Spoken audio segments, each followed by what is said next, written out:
Breaking news. Your demand for Nnamdi Kanus release is heavy. I will consider it. Buhari to Igbo leaders. Thank you for always tuning in to the news. And once again, you are welcome to today's news. Please listen to the news details to the end. An unconditional release of Mazi Nnamdi Kanu, leader of the outlawed indigenous people of Biafra, IPOB, currently standing trial, runs contrary to the doctrine of separation of powers between the executive and judiciary, President Muhammadu Buhari has said. A statement by Femi Adesina said receiving a group under the aegis of highly respected Igbo greats, led by First Republic parliamentarian and Minister of Aviation, Chief Mbazolike Amici, at State House, Abuja, the president told the 93-year-old statesman, "You have made an extremely difficult demand on me as leader of this country. The implication of your request is very serious. In the last 6 years, since I became president, nobody would say I have confronted or interfered in the work of the judiciary. God has spared you and given you a clear head at this age, with very sharp memory. A lot of people of your age are confused already, but the demand you made is heavy. I will consider it."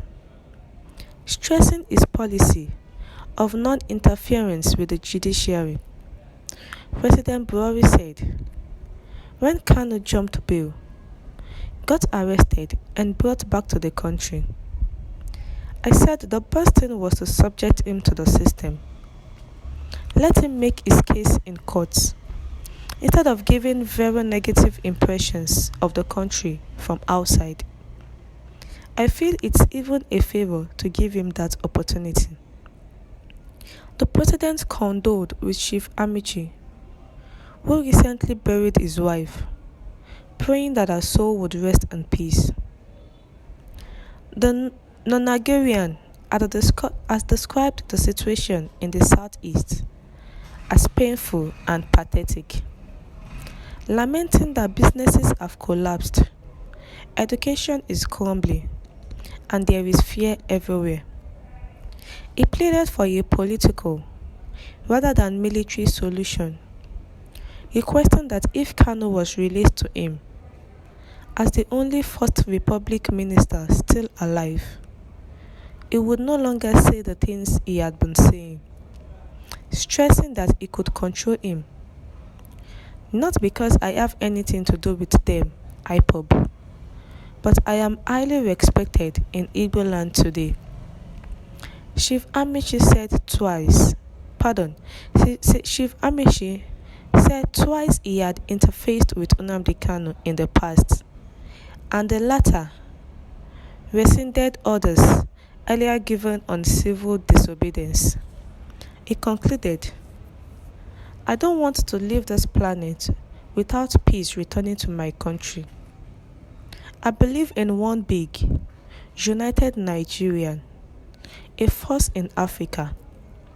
Mr. President, I want you to be remembered as a person who saw Nigeria burning and you quenched the fire."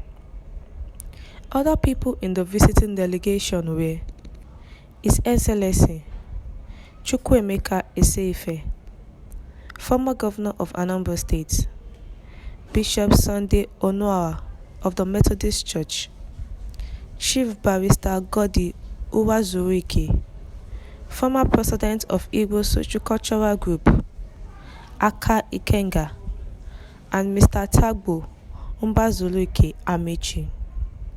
The great Igbo leaders, came to President Muhammadu Buhari to demand for the release of Mazi Nnamdi Kanu. Recall that a lot of people have been demanding the release of Mazi Nnamdi Kanu But not until this great Igbo leader, Chief Mbazulike Amici, went to the president, and the president looked at the 93-year-old statesman and said that it was because of him that is going to consider this request, that the demand for Nnamdi Kanu's release is very heavy. Nnamdi Kanu, who is the leader of the proscribed indigenous people of Biafra, IPOB, was rearrested and brought back to Nigeria.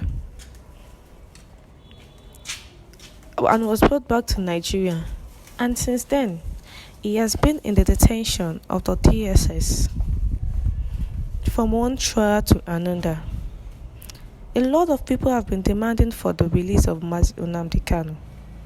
But the president said, since in the last 6 years, since he became the president, nobody will say he have confronted or interfered in the work of the judiciary. But since it is him that came for the release, demanding for the release of Nnamdi Kanu, he will consider it. And the chief is making it known to the president that once Nnamdi Kanu can be released to him, as he is the only First Republic minister that is still alive, Nnamdi Kanu would no longer say the things he had been saying, that he could control him because he is an highly respected person in Igbo land. And the Igbo leaders said, time to repair the broken walls. There is evidently a huge gap existing between the youths of the Igbo region and the leadership. The Igbo youths are angry and have lost faith in the average leader of the East. Whether it is of the religious, traditional, or political leadership, they consider themselves to have been used, raped, and dumped by their leaders.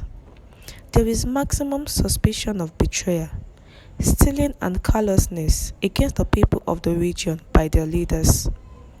The leaders deliberately created a wide margin that has existed between it and its followers because of their greed and selfish interests. They have impoverished the people, denied them of development and decent living. They have planted poverty, sickness, and decay all over the region. The people are hungry, angry, depressed, and frustrated because of the neglect and wickedness of its leaders upon them. The president said he's going to consider the release of Nnamdi Kanu because of the Igbo leaders who came to visit him in Abuja. We have come to the end of the news. Have a blessed day.